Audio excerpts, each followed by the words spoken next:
The idea is to generate an emotional response.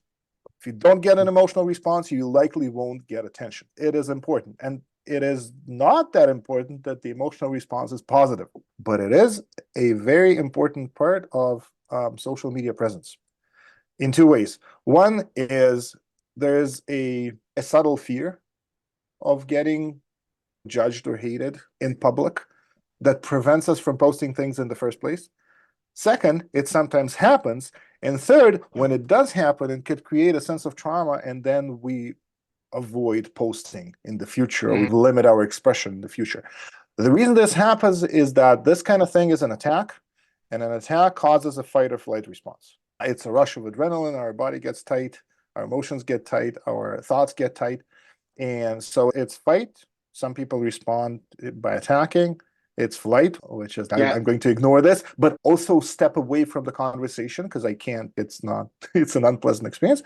And sometimes people freeze, which is the trauma response, and then Reddit is not for me or something like that. Things like this happen, and you can get away from social media for months or for years. The thing that I wanted to show you is that you can turn a hate response into an opportunity. I had experiences where, you guys know I'm Israeli, and there's a big conflict going on, lots of back and forth, pro-Palestinians and pro-Israelis going back and forth on Twitter. And I had a fairly long conversation with a strongly pro-Palestinian guy that started from him going at me, even though I'm not that pro-Israeli. I have questions about what Israel is doing.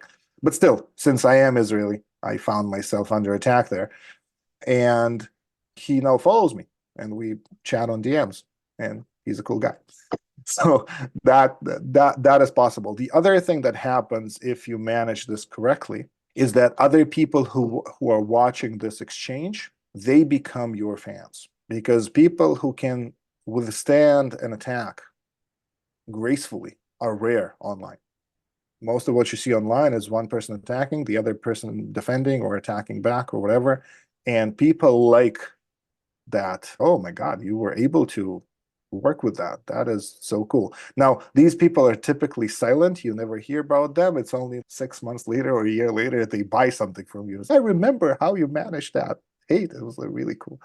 So that's another thing that happens. Here's how you deal with hate and criticism in general, even like with our partners. You take the bit in it that is true, and you acknowledge that, and you ignore everything that's false. Because you can't convince another person that what they're saying is untrue, but you can accept only part of what they're saying, which makes them feel like they've won. You is an opportunity to get better, to learn something. If there's criticism and the feedback is valid and important, then you should acknowledge it and change who you are. That's what criticism is for. The best way to learn how to be a better person is to look at whatever criticism we get for signals of truth.